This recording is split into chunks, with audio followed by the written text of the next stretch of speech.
Hello and welcome to our final broadcast of Milan Fashion Week, and we are going to be finishing our coverage for Milan with Giorgio Armani. I'm joined by an amazing panel today. Maggie Norden, who is a broadcast journalist and lecturer at London College of Fashion, Natalie, Theo, editor at Recipe, Mimma, who is a consultant, and Carlo Brandelli, who is a designer. So we have a nice mix of people going on here for Mr. Armani. We've got 7 minutes till the stream of the show starts. Mimma, you're usually in Milan Fashion Week. What do you think makes Mr. Armani such a big brand to look out for in Milan? I mean, in Milan, his billboards dominate everywhere. He's the biggest business in Milan. Well, he's the king of Milan. First of all, Mr. Armani is from Piacenza, so he's from northern Italy, and he started his career in Milan at La Rinascente as a visual merchandiser, and then became a designer. But I think why the Armani show is so important, I don't think it's the same reason as the Prada show, where we expect reinvention of fashion every time, but Mr. Armani is a huge commercial, and I don't mean this negatively, commercial machine, and he commands fashion. I mean, he's still standing after what, 35 years? Yeah, his name's even above the airport when you fly in. Yes, I mean, he is. Mr. Armani probably made, and maybe someone is going to correct me, but made Italian pret-a-porter. I mean, it was probably the first one to have the transaction from, haute couture to ready to wear the Italian way. So he's the king. Carlo, have you work in, where do you base yourself?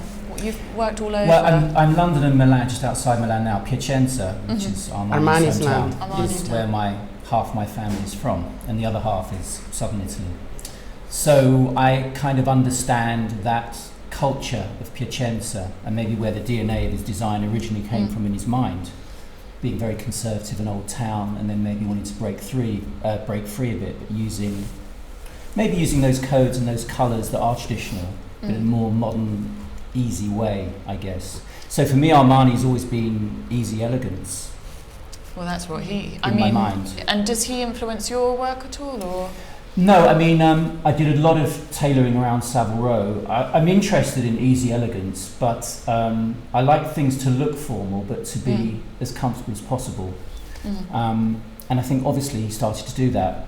Didn't he work with Cerruti for a while? Yeah, after he was window dressing, he worked for Nino Cerruti, and then he started his business 38 years ago. Okay. Oh, 38. So yeah, okay. So there's an argument there about who was the first easy, elegant tailor. Was it Cerruti or was it Armani? From that area, knowing how my uncles used to dress, I saw people wearing Cerruti, and for me, that was the first one. Armani for me came later, and touching on what you said earlier, it's just become such a big corporate, large business now. Still, I think I think it's still the biggest, probably with Ralph Lauren, as far as apparel is concerned. I mean, we're talking 3 billion or something like that. It's huge. Yeah. So people can not like it, but respect. Yeah. It's a good word, respect. Yeah, I respect absolutely respect. I mean, you have to. Well, he started off, Maggie was mentioning to me before we came on air, he started off, it's only a small image, dressing Richard Gere in American Gigolo. Then he went on to dress Beyonce for her tour. I understand that pre-show at the moment, they're all his costumes that he did for the Lady Gaga tour, as well as clips from his advertising campaign. Natalie, when you look at Armani, what is it that stands out as the Armani brand? What is it about the fit and the cut that is signature Armani? What do ladies go for Armani? It's easy for the fashion industry to intellectualize fashion, to look for everything that's got to be creative, make amazing pictures, etc., etc. But what Armani's done is he hasn't forgotten that the people out there who are shopping are not necessarily the girls sitting front row with their pen and paper or on Twitter and us making notes. And I think with him, I classify his pieces, if I think of the women that come to us to get dressed, even if they want to change their style or whether they know their style, it is that easy elegance, but it would be pieces that you invest in. It would be that little touch of tailoring. Not all of his pieces are about strict cinched in tailoring. It's that essence of layering his silks. It's how to use those pieces over and over again every season, so that you felt you bought something that fits seamlessly into your wardrobe. And it doesn't matter if you've parted with £900 or whatever the cost may be, but he does flatter the female form, whether it is just looking at some of the images that we see of his advertising campaigns. There's that beautiful, elegant, effortless tailoring, and yes, it could be traditional, yes, it could be classic, but you can do what you like with that. So I think he understands it, and he just understands that concept of waking up in the morning and putting something on that just works. You don't have to think about it, but you just know that you're instantly going to look chic, you're going to look elegant, and you can make it your own in whatever way you want. You can take it out of that Armani classic elegant mold and just vamp it up, or wear it as it is with a pair of jeans, something you already own. We could attach that word timeless to him as well, couldn't we? Yeah. Would everyone agree with that? Yeah, definitely. I would. You want to buy into his brand. He understood the concept of branding quite a long time ago, and I guess he's the same as Ralph Lauren in selling you that whole lifestyle that you feel like exactly. You're I think into the word for Armani is consistency. And that's what sometimes disturbs me in the looking for a show, in the show business of fashion. But you're totally right, and that's why I call for respect, because sometimes the fashionistas tend to say, Armani is boring. And I'm like, Armani's been around for 40 years, still the biggest in the world. Maybe I don't wear it, but again, respect. And the consistency is mind-blowing. The consumer speaks, as we were discussing earlier, that his revenue is up by 13.9%, a really great percentage to have when you consider the current market. Everyone's trying to sort of fight in. China's a massive, massive, massive market for him, as it is for everyone else. But the proof is in that bottom line, I'm afraid. And one of his dreams was to expand, to do haute couture. He expanded to do that. Then his next dream was that he wanted to open up in Beijing. He's done that. He's a man that achieves what he sets out to achieve, and I think that he's consistently built his empire bigger and bigger. And I think it's interesting also that he's not part of a conglomerate. He is his own boss. He's his own CEO, and he's his own man. He's very much part of today's sensory world, though, as well. If you think of his visual language, if you said timeless, that elegance is dead sexy. If you go back 4 decades, Richard Gere, I'm old enough to remember that. I'm too. Never forget. What is interesting is he's got Posh and Becks, he's got the footballers. It actually does exude that confidence, which is why, if you're a professional, and I don't actually afford it, but it gives you that marvellous power. And whether it's right or not that we have to have it, some people would consider him as important in deconstructing that jacket. Post Chanel, the new look, at the time he when reinvented fashion. And he's carried it through every year. So he hasn't reinvented something. But again, I'm not being negative. I'm saying, but also coming from an Italian culture, for me, the first big expense in fashion for your first meeting was Armani. And it was absolutely normal. I mean, I shouldn't say that, but that was the 80s. And I mean, you just saved money to buy your first Armani suit. And I don't know where it is. I guess I don't have it anymore, but it was an Armani. But it's interesting you were saying that the Italian look was born with him, because if you think also at the same time Rosita in Milan, Missoni crossing to America, Brown's boutique, so they're both from that same Lombardy area. That's what you were saying, regional. This Mediterranean sensuality, and I think it's a pioneer in production as well. A total passion for understanding the tactile technology of the time and staying with it. I mean, it's probably deeply unfashionable to say he's got it, but I bet we'll be unpicking the tailoring anymore. No, I agree with you. And it's both men and women. Every man wanted to be one of those characters in The Untouchables who he also dressed in. He bought your suit. Every woman wanted their men to be Richard Gere. He was the first important product placement in a movie, so even in that he was a pioneer. When he did American Gigolo, when he did his product placements, he was the first one. He actually, statistically, through his tuxedos, has been to more Oscars than any other designer. And he most recently dressed Christopher Bale for The Dark Knight. And advertised it as crystal belt in Giorgio Armani. He's and very George precise. Clooney has been wearing Armani over his career. And it hasn't harmed him. No. The fashion film. Look at the draw of ties in Gigolo. Yeah. That iconic moment for, wasn't there something like 30 suits that Gia wore?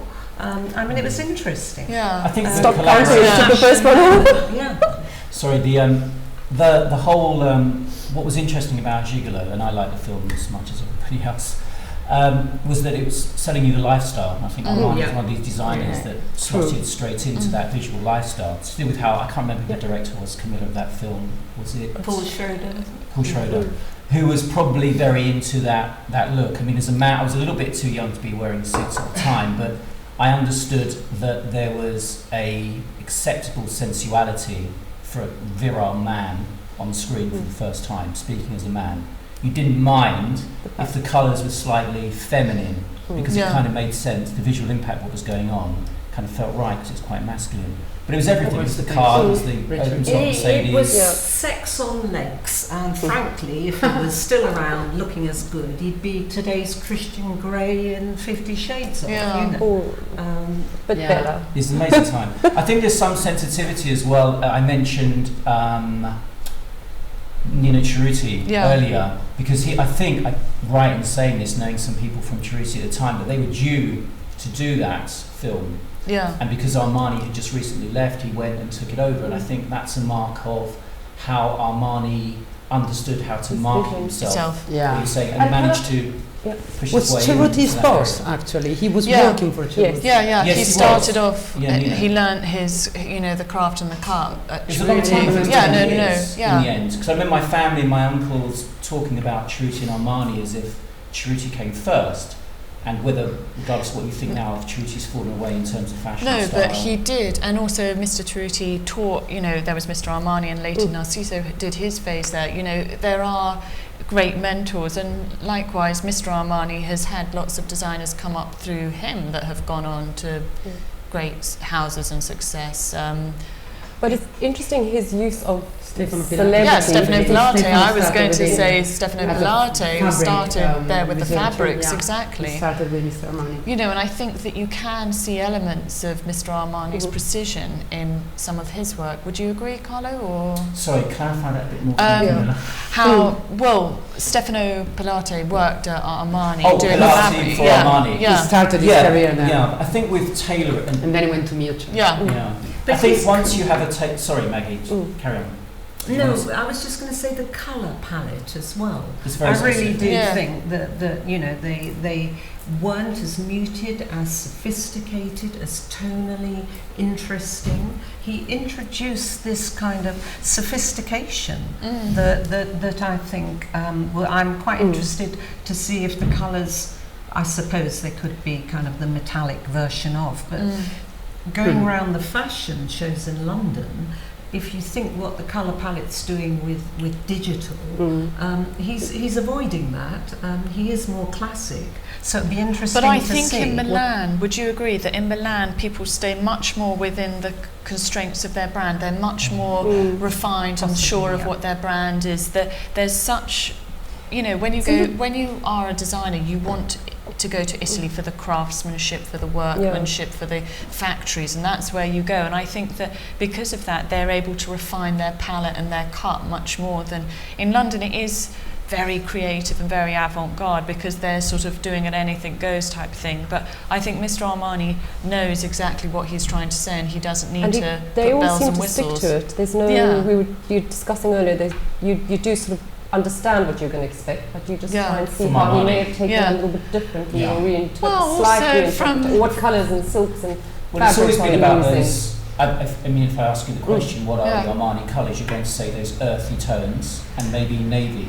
Well, there was over 30 years. But autumn winter he had a bit of boldness. There was a bit of fuchsia and there was a deep. But then he did it in big statements. I think he's better on the earthy, muted palettes. What would be interesting to discuss is what next. I mean, Mr. Armani is 76 years old. Well, that's an interesting thing. The line of succession is an interesting thing happening in Milan at the moment because he is all in that. You got Mr. Donatella is not spring the chicken anymore. No, I mean, we were discussing the line of succession the other day because, you know, Carl is not going to go on forever. Mr. Armani is not going to go ever. I mean, he might be the king of Milan at the moment, but he's not eternal, But at the moment, I think he's nurturing his team, and I think that, you know, as much as he is the man that sees the advertising through, sees the brands through, he has such a clear vision of the brand. I think that when he decides he wants to retire, he's going to have about, I don't know, 8 to 15 to 20 people needing to fulfill all of those roles. And I don't know whether that will dilute it too much. Or what if do they you would be think? single-minded about it. Yeah. Well, a few, like 4 or 5 years ago, this is more on the business side.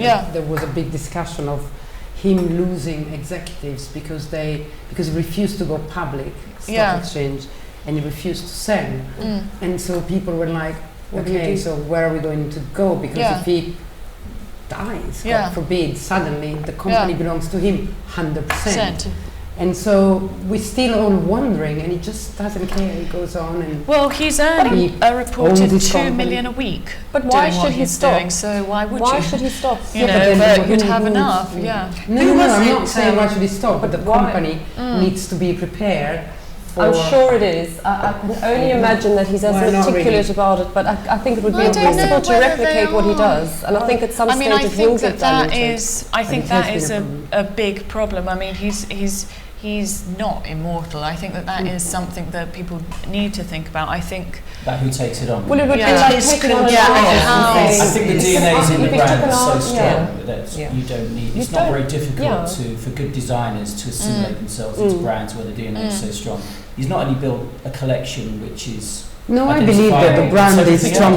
No, I'm not saying. You know what the Armani interior is going to be. I'm not talking about the brand dying. I'm talking about the fact that he was losing executives because of the company. I'm talking about the business. Oh, I see the business side, which is important. Because he's the only one who does everything. He controls everything. One thing he hasn't managed to do with his brand is a bag. And I think that's interesting because accessories are quite a big seller. But in Italy, there's your Prada bag that you run to each season. There's your Gucci bag, but there isn't the iconic Armani bags out for a long time, and that was a big mistake. Or the shoe. Now they're taking it back in. They start to have the hit bag, but Armani is known more for the coats. The coats and the jackets. And in a sense, does he have to do the bag? Because I think what's quite interesting is, I was interested when he was producing the collection after the tsunami, and his story was, in a sense, more embracing of certain looking out and being collaborative to the bigger picture in fashion. And so I don't mind if he doesn't do the bag. What I'd love these signature style visionaries to do is put back into our culture, because philanthropy, fashion, sustainability, there's kind of the ethics now to think about, as well as the succession. I think he does put an awful lot back. And I think that's his bag. He's a very forward-thinking man with that. Also, let's face it, that most brands have gone into the bag and the accessories for margins, for the revenues, and he doesn't have to. First of all, it's his own company, so nobody checks on his revenues, because he owns it and it's his private thing. And secondly, he makes the money with Emporio, so that's it, that's his bag. So you think he chooses to design things that he likes himself? That's what he wants to. I think he is mischievous, and I think he's witty, and I think when you see some of the areas within the shops, it's coming from watching the consumer. And I think his training was very different, wasn't it? He was on the customer floor. And I always get that feeling that there's a lot of him there, quite obviously collaborative. But it's certainly impressive the way he's mounted it through the years. But that's why it goes back to why his clothes sell. And maybe, yes, they won't make that amazing fashion picture or that amazing show-stopping front page news, etc., etc. And I believe he doesn't use supermodels in his catwalk collections. And he likes them to smile. But who's he selling to at the moment, do you think, Samantha? Because Many Again, people. 20 or 30 years ago, I remember Italians wearing Armani, whereas now, I mean, I don't know, but I wouldn't guess that a lot of Italians wear Armani. I think it's the Chinese, very big in Asia. He has the biggest market in America. Yeah. Of every. I mean, do you want to have a quick? Well, that's interesting in itself. Emporio. They did. They still do. This is what. Without telling you mean? But you don't think Italy, don't think Milan and is Italy. So he's got a little bit of a younger, about the, fun flavour, so the as to tribal going Italian, the establishment, If it is, it's not so obvious anymore. And I was going to make a point when he opened the big flagship in Milano. In Monte Napoleone. Yeah, and I remember going in and... No, not in Monte Napoleone. No, in Spiga. In Spiga. And I remember going in and seeing Giorgio Armani chocolate spread. And then there was a little flour concession and all these jams and chocolates. That didn't make much sense to me. And as I was thinking about the great brands where I was walking through the store, if you think of the real people that may be going to really last through history, and all the great ones that we love, like Hermes and Chanel. Would Chanel do a chocolate sauce, or would Hermes do a chocolate sauce in that way, in a very commercial way? So I think the point is about who's buying it, who's selling it, why is he so successful? Is that the marketing is so great, and he has that vision. He's driven allowing by everyone that. to buy up a pair. Yeah. But also, it's a very different world, and he's catering to a customer. You can't really argue with the piece. You might not like the colour, but you just think, I can still, anyone can wear that. Can it be too much from Armani? If every designer from that country had his name across the airport, if you flew in Charles de Gaulle and it was, I don't know, who used to be there now, Carl, or you fly into Tokyo and it's Siciliaki or whoever you want it to be, where do we get to in the stage where one designer can control such a large amount of the visual aesthetic? I don't think, if you take away the fact, so I came from Africa, let's put that into perspective, so there was no such thing as a designer store in Rhodesia or South Africa then, and I know it was a while ago. So the concept of when I used to go and you could fly to New York, or if you came to Europe, the first thing you wanted to do was, I would have bought that Armani chocolate spread and the top and the shoe and the, it was the most exciting thing. So there are a lot of, and yes, you can, there are a lot of people like that who, it's easy for us because we are in the industry, but there are a lot of people like that who are, you may see it in magazines, they're not probably going to be looking at everything that we look at, and there is that sense of, it's an Armani chocolate spread. Yeah, let's take it. It's not going to taste any different to any other one, but it's going to go together with their No, I bought one, it was quite good. Oh, was it? Yeah, I did buy one, and they took it off in customs, and it actually was quite good. What was interesting is because I knew it was good. Did you see the Armani hotel in Via Manzoni in Milan? Well, I also... it's incredible.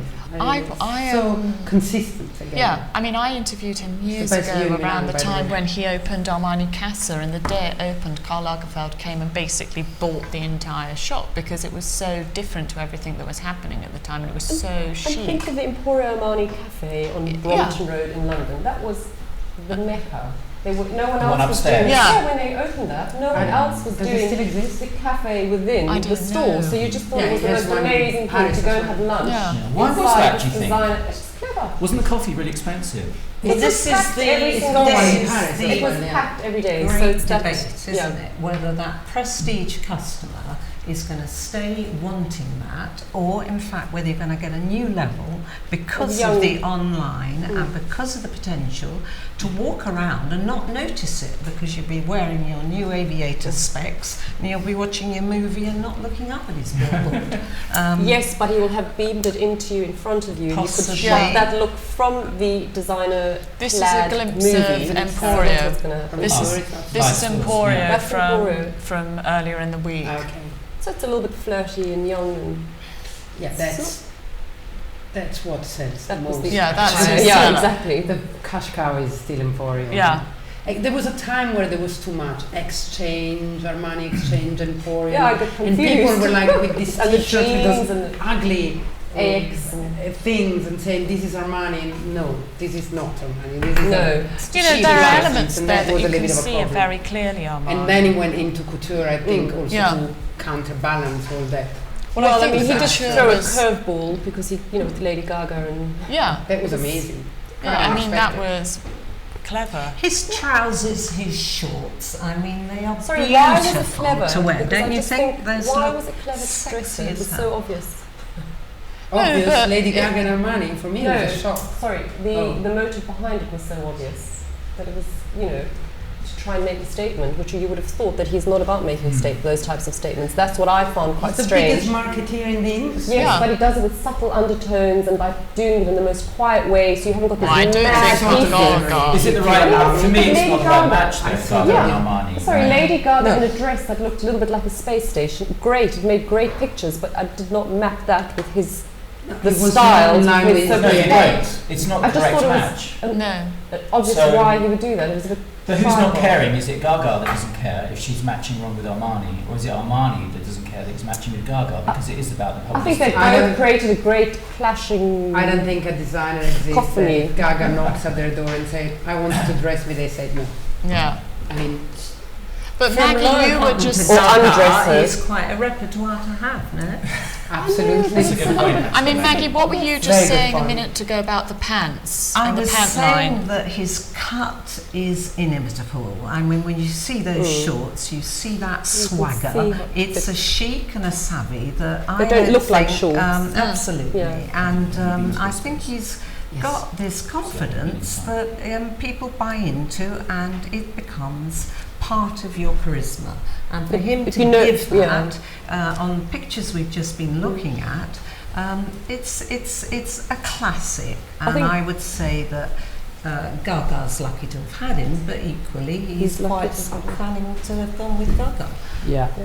I think confidence is a great word, because it's all about dressing correct, dressing to suit you and who you are is all about having that confidence to do it. And his pieces are effortless. You don't have to think too much about it. You're not trying to match clashing patterns or do specific shapes. So in a way, the women who do wear this, obviously, do you find when you're designing, is effortless more difficult to do than avant-garde or very extrovert pieces that is embellished? And sometimes I think when you look at a design, when it's very beautifully cut and very well made in a gorgeous cashmere or a tweed, it's that effortlessness that is the skill. You have it or you don't. Yeah.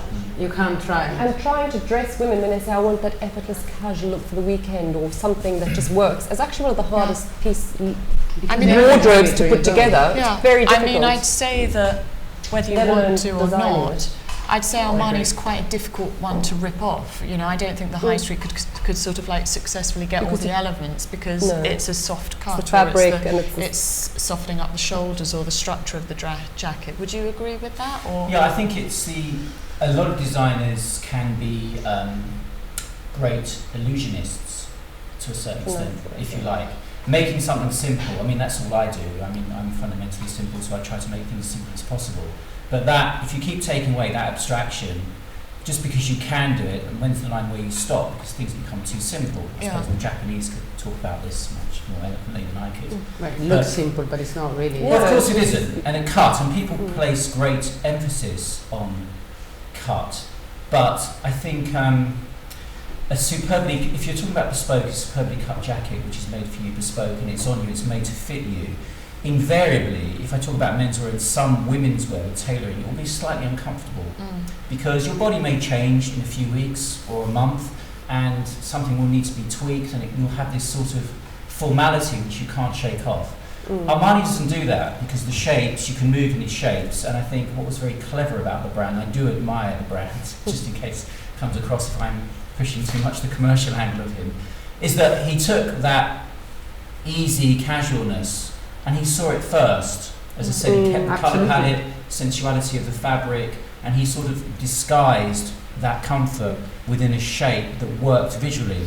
And that's not easy to do that. And it's the combining of the looks. Yeah. Don't you think also, though, and I found this quite interesting, that people feel more magical when they put it on? If you look at someone like Jonathan Ross, he either slims down with it or bulks up with it. Now that's quite interesting, and people say that. Yep. And interestingly enough, the right cut jacket can carry you, and so this individuality that comes with something that everyone else might be wearing of that particular status is also possible with him. And the red carpet intrigues me, because why would you choose it if it's out there and it might be worn by someone else. Now we know someone choreographs but the signature style of someone else at your moment that you've earned through your craft. So I think the interesting debate for the future will be whether we'll be getting more thrift on the red carpet. Someone with a story that actually goes back in history as well as last season's. And I think that would be a very exciting moment, in the same way as old masters are coming forward again in art. Then you will see that personal story coming in alongside, I've got the new must-have. Well, I think you are starting to see very much, that, and you're seeing people like Cameron Silver and Virginia Bates, you know, making their antiques and doing their looks and working with designers. And I also think that Armani and Versace, they have their vintage pieces being used as well, and it's very much they're taking the strength of their brand and they're putting those pieces out on the runway. But I also think that when Armani does the red carpet, he does his suits so bespoke that there is a black satin strip that is just detail for someone, and it is all part of the detailing. Men red carpet. Men and women. But he travels the historical more man or line. more women now? I think he's got his ambassadors. He's always there. I mean, he's always there. Handful of actresses who are from Jodie Foster to they're always Julia Roberts. She's worn a lot of Armani, and you know, he's reassuring. You know, these fashionistas, or a little bit older. Well, I also think what he did, he actually started doing couture because of the demand for doing couture rather than he wanted to do couture just for fun. But also they're very powerful in LA. The Armani team, I mean, I've been going there a lot for a great move. The Armani team was probably the most powerful in in their Oscar machine, season. like an incredible machine. This lady who's worked with him in LA, she's very well known in the industry, not to name names. I mean, she's like a machine. Go on. What do you feel about the children in Armani? Children in Armani?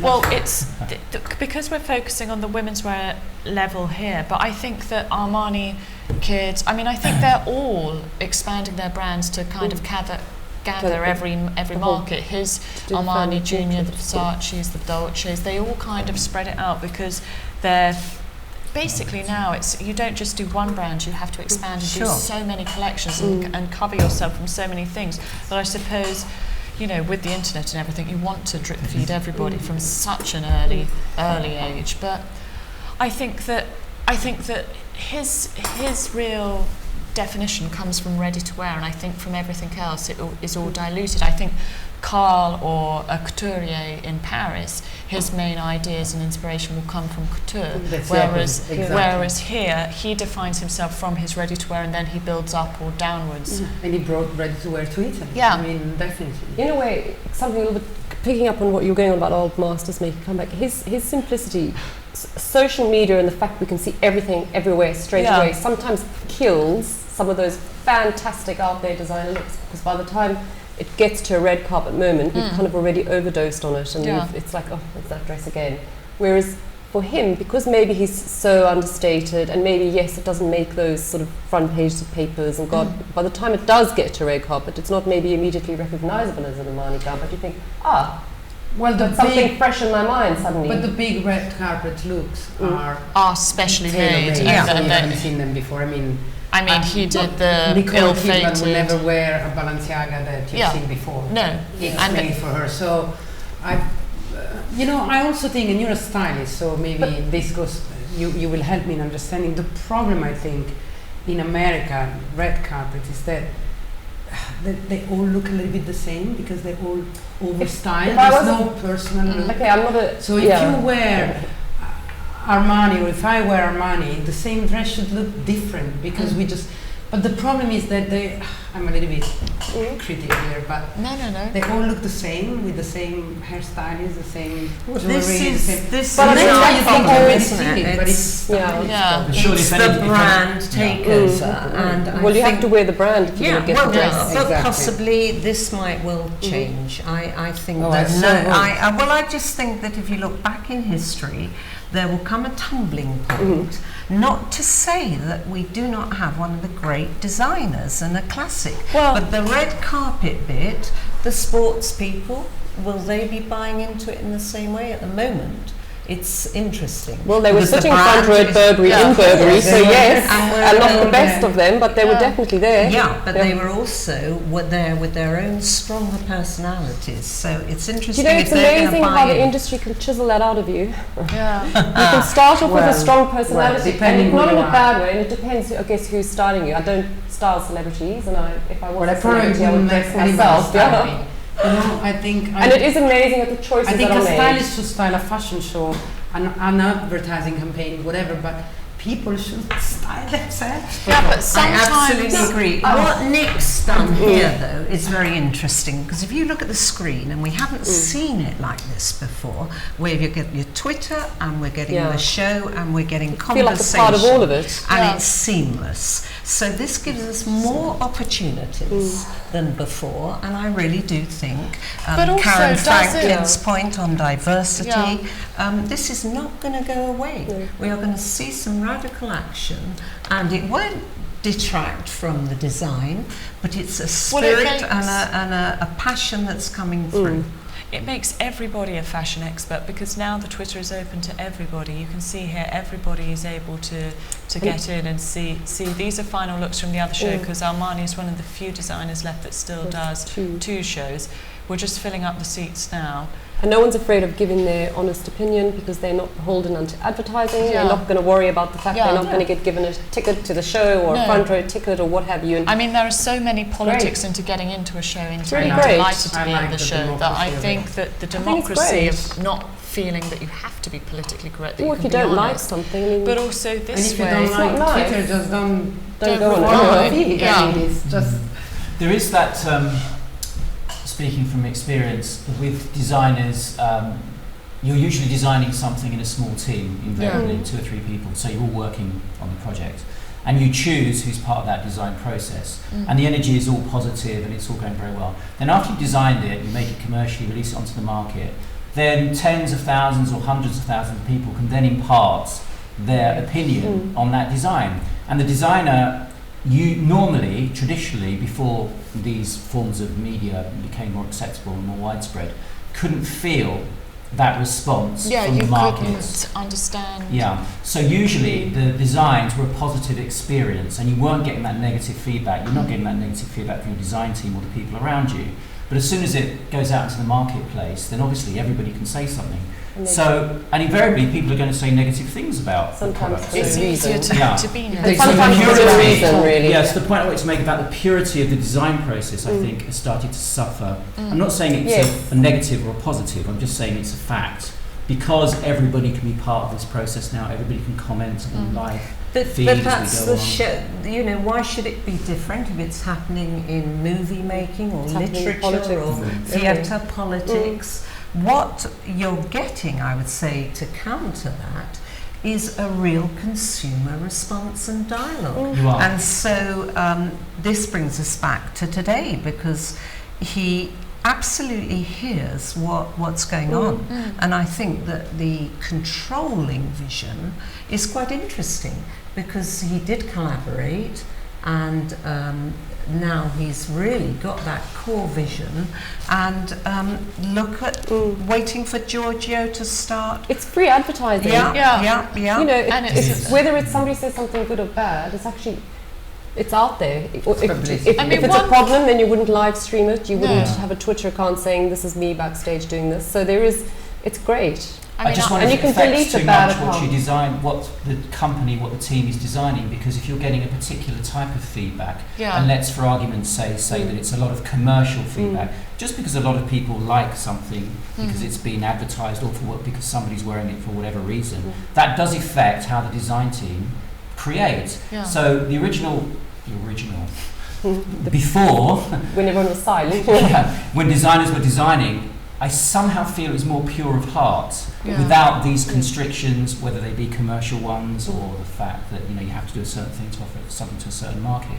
And I just fear a little bit with so many people now that can comment that you're being scrutinised by so many different people. Yeah. Maybe you get to the solution quicker. So say you were designing a piece that perhaps had a really bad neckline, and suddenly before, in the old days, maybe the customer who came and bought it, she bought it a few times, she complained about it, she returned it, it never sold, she would tell you. This way, you've maybe, unfortunately, yes, got a fewer people saying it out there on the social platforms, but then you're getting that information straight away and you haven't had to pay anybody to do it for you. But what about if you don't have a shop? How would you feel then? Because I mean, that's the interesting thing. The internet. No. The problem of the designer is the shareholders. Yeah. Is your bosses. I mean, come on, guys. I mean, you're not designing for the public. You're designing for them. But they're more scared and stuck in thinking, you're only as good as your last show. Yeah. People get fired like this by companies after. I mean, but the show will disappear. I mean, the footprint from these shows, the amount of flying and the journalists. I mean, we're watching it here. So you could argue it lasts until look at what's happening. I don't think fashion will reinvent itself, scratch in a similar place. Well, if you don't say with a dividend, I mean, it's a business at the end of the day, so it has to sell and it has to. That's more of a problem that Mr. Armani doesn't have, because he's his own boss. Everywhere, He doesn't have shareholders. He can spend his profit as much as he wants. That's the best situation in which you can be. Yeah, it's another. There are two separate things. I think he doesn't have a boss. Yeah, the original function of design was to solve. It's to solve problems and give solutions. So if you're going to apply that very pragmatic way of thinking to fashion design, it doesn't make any sense anymore, because unless you're doing clothing which is protective or something of that nature, you don't have to solve problems. Ethical fashion is doing that, and I think that the shift will come because, and I suppose if you go back into education, what you're training is this entrepreneur to use technology and to look at the culture that we've got to go forward with. I'm going to pause you there because the show is about to start, and I think it's always really important to see from the first 2-3 looks what's going on. John, do I need to press play? Right. Do I need to press play there? Except that we don't see the show. No, we are going to see the show. Okay, do we get music?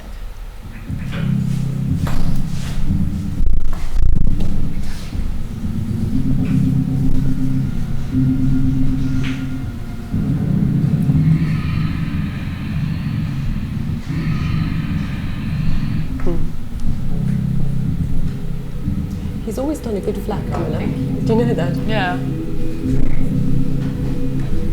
It's interesting to see how he does a little bit, what the other do, the geometric and architecture, his way, the Armani way. The consistency is mind-blowing. Look at that. He has a very architectural eye, you doesn't see his buildings. His aesthetic it's tactile, isn't it? Do you want to touch that? That's almost Japanese, it says, exactly. 20 years ago. So he does the layering like the others. He does the metallic, but the Armani way. It can only be Armani. No? Because you can wear all of those pieces with something else. I think he's very good at creating a generic look which looks good on a lot of different types of people, which is very clever. But we were talking about people, designers, not borrowing, but you can become influenced by different decades, different periods, different designers, then trying to make it your own. I think for me what's coming through very clearly is the colour palette is Armani, whether it's metallic or whether it's matte or whatever. Well, you don't need a label to know straight away that this is an Armani. No. Because the first looks, this is a little bit different though. This is very adventurous for him. But again, listen to the music. Well, it's simply a big. It's a different aesthetic. It's a little bit more. What would you call that? Slightly industrial, slightly modernist, slightly dark. But he's mixing it with more of a frilly, feminine feel. So the juxtaposition between the two is that Armani in 2012. Well, obviously it is Armani in 2012. Should it be Armani in 2013? Listen, if he's done Lady Gaga, he can be anything. Fantastic. Well, she is obviously influencing. She is. Look at the hair. I love the hair pieces that he's swished over there. But you can take any of those pieces and wear them with something else in your wardrobe. Yes. You could punctuate that mixed up with. You can put that with anything. I think the first look that came out was a long jacket with single button, one button. And technically, speaking with my tailoring hat on, the button was very high, way above the base. The positioning of the button broke all the rules, but the nature of the fabric and the way that it shifted made it look very elegant. So this is again the mastery of how this part illusion in fashion that makes it, as Maggie said, a little bit more magical, right? Well, he has a very signature proportion. He always quite favours the boxy high waist there. I think you can. What is that? Is that a girly thing? Is that, I'm thinking gym, Americana gym? That's a little bit slightly flirty. I think that's. I think it's actually. I actually think it's slightly looking at an Asian silhouette. It looks like a different show suddenly. Well, no, but he has. But he does that. The casual, the casual of the elegance. So well, that used to be just sport. Now look at it. It's just effortless. That. I mean, Mr. Armani's showing 78 looks for his main ready-to-wear collection, about 30 more, which is 30 more than everybody else would do. Very ID. It's very indulgent. The eyes are always covered. It's very indulgent. And it's very Mr. Armani to send out his twin-set twins. Yeah, sister act. And what do we feel about that? Well, he's got a legendary way of doing things. I mean, I know what he's saying to me as a man, but I'm interested to hear what he's saying to you as women. Well, to be honest with you, I look at it as it's a slight variation on a look. So it could be this way, it could be that way. As working with my catwalk photographers, I know it's a nightmare to go from single to double shot, single to double, and he makes a difficult part of everybody's lookbook. But this is the tuxedo section that will be the section that is reworked for the red carpets that we were talking about. I think there are elements that feel a lot younger than usual. Would you say, Nat? Yeah, like looking at something like that. And the navy and the black is something that we've seen. Signature. I love navy black combination. Lovely butterfly jade there. Well, that can't be it. We can't have seen 78. Here we go into evening.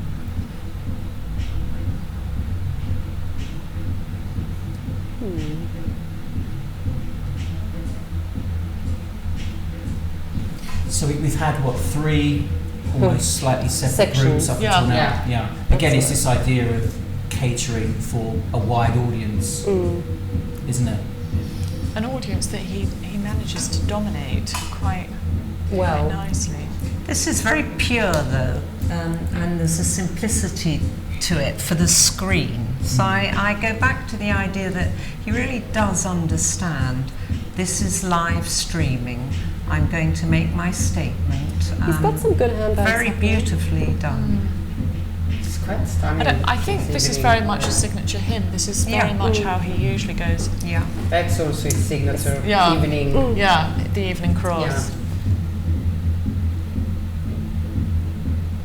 I think a lot of the clothes as well, watching it on the women, the way they move. It's the shoulders. My eye as a man is drawn to the shoulder. And even when there's nothing on the shoulders, it always becomes interesting. I think it's that subtle sexiness which he manages to put into play. Gosh, those will be heavy, won't they? It would be heavy, wouldn't it, to wear that? I mean, we've had those practically in. It's a gorgeous weight to it that would sort of like literally pin your shoulders back into shape because it's such a heavy. Are you only happy with the bags, Camilla? You made the comment that I did make that, mastered the bag yet. Well, he's got his clutches, but it's the day. It's the big day bag. But maybe the I think there was one in the beginning. There was one in the beginning. Yeah. Do you use a clutch in the day? Yeah. Yeah, because it's not really. I need a lot. But then again, Mr. Armani was one of the first to do the design of phones, so he's already ahead of that. I think he did it just before Prada. He collaborated with LG the season before Prada did it, which shows that he's very aware of communication and connecting. That pale green is a lovely colour. It's not pistachio, but it could be one of those gorgeous macaroons we all eat. It's very much. I thought it might have been a jade from his recent trip because he took the resort and the ready-to-wear over to China to show them that. So I think maybe he was inspired by going over there. The shape of the trouser. Because that could almost be an over modification. Yeah, it's quite a high maintenance trouser, I think. That 3/4 length full. I mean, the thing that's striking me is just the use of the reveal of the shoulders for this show in particular, which I hadn't noticed for other shows. It's not overt. And also he's dropping the waist down for the ladies. I think now. he's much better in the evening than the casual. Or the elegant day wear and evening. What was in the middle I just didn't understand. So why do you think? Because he's good at that easy, formal, relaxed. I don't know if it's personal taste and subjective or it's what bothers me is when in a show suddenly I think it could be in a different show, in a different brand. You can then have it in the store, in your catalogs, but I think in a show you have to give a strict point of view. Yeah. That's my take of it, and here we have it. And then suddenly there was that little girl in shorts. Yeah. And well, he's given a lot. I liked her little girl in shorts. I think maybe should have done a few more of those to make it a story. It was like a different story. This gets a bit tedious after a while. It gets a little bit tedious, you know. This is interesting because it could almost be deco. No, it just gets a bit... Because it wants to sell a lot. Do you think he likes, or he's better at formal, easy, elegant formal wear because you're dressing for an occasion and his attention, his eyes, he understands how to make you comfortable but also to stick out to your peers, the people that understand quality. Do you understand what I mean by that? I do understand. Yeah. So you can be in the background if you want nice to. glamour People daily. that understand that quality will understand that it is there. Well, in a way, invented office wear, elegant office wear. I think maybe he's so established, the office girl and the working wear, that now he's got such a sort of high caliber lady wearing him. He knows how to let them wear the clothes rather than clothes that wear him. Would you agree with that? But who is this lady? Because we've said she's younger and she's going to have a big range a bit older. now. Yeah. So this is definitely an interesting thought. So in an interview he did with Elle magazine, he said something about his clothes. It's about when you look at the catwalk, he doesn't use supermodels because it's about the brain and not the body. Yeah. So this is all inspired by constellations here. This section is all coming through from astronomy. His press release said it was eccentricity, but I think that you can see the constellations coming through there. Is that a reference to the stars he dresses? I don't know whether that's a reference to the stars he dresses or that you are a star if you wear Armani. Yeah. Or it's a different way of saying this is shine and sparkle. Here's the King of Milan. There you go. He is, you know. He was so impressive when I spent a day with him. He was such a nice man, and he would fuss about whether the water was at the right temperature, whether everybody had a glass, whether, you know, he's on the whole time, and I think that's but he stays key out to his longer than everybody else in the industry. Look at he just takes it in. Taking his bow. Look at that. It's not a bow. That's almost a show in itself. Well, it's a nice Ando building, isn't it? Yeah. Well, do you and the think stars that came out or not? For the I stars know. he has just shown us. Serena Williams just took a seat at the is that what Women's Wear Daily said? Yeah, Serena Williams. Took a seat where? At the Giorgio Armani show. Yeah, let's see if we can... But she only got a little bit of applause. Maybe it was too dark and busy in there. Well, that was interesting. There there's you a can lot, see it's almost difficult to comment because there's so many themes. Well, we can whiz through the photos if you want. That's Emporio, or that's what this is Giorgio. So this is how he opened with the day wear. With the soft shapes. Then you went into the mermaids. And then you went into the different tailoring here. Then you went into the wine. It's a lot about you. I like to see one message. It's a lot. Just give me a message and show it to me, and then. But then I come back to the story. From a commercial point of view, he's got a lot of different, a lot of different elements and a lot of different stories that he has. No, he's absolutely selling. I think this is the point, isn't it? When you get to that size, I love But the also, blue. he presents all of his ready-to-wear, his cruise, his resort, and everything. This is the whole shaboodle in one hit. So this is ready-to-wear and cruise and resort all in one moment. Yeah. It's interesting if you then say what did Versace do. His has got far more of a consistency to what we've just seen. I mean, I know there are parts that it you didn't like, does. but I mean, there is... But it's still him. He doesn't stray from his palette. It's great. I think that's... But as our final show for Milan, would you say that was a strong collection from Mr. Armani? Or do you think that, Natalie, do you think that will be a collection that is one that is pivotal in the Milan this time? What trends? I wouldn't describe it as pivotal. I wouldn't, as I said, you're going to look to women with designers like Prada for that type of thing. I think this is an Armani collection. I think some of it was actually quite beautiful. That stood out? The piece that stood out for me would be the piece that probably didn't stand out for anyone else, was a little short and top collection, little black shorts and little top. Because it stands out for a woman. It stands out for a woman. I think the other pieces are stunning. But they are Armani. They are what he does. Maggie, what was your overall... But in a beautiful manner. I wouldn't say no to a little sachet and strut around in some of those trousers, and I think he's presented a constellation. He calls it it's whatever a fitting it was. tribute and to him in you Milan. could pluck something very happily from that. Yeah. And Carlo, from a design point of view, what would you say the message was at Armani today? As this is our final show for Milan, what would you say was the essence that you think has defined Milan this time? For me, it seemed quite a lot lighter and softer. In New York, it was all quite structured and fitted around the body, but Milan has been a lot softer than it is usually. Would you agree? Yeah, I think as a world and as people, we've become more gracious in the last 6 months with the events that have been going on. So you're not as bullish. So I think this softness that comes through in your culture, more of a giving, is inevitably going to filter its way through into design. Yeah. So I think this word lightness is absolutely correct.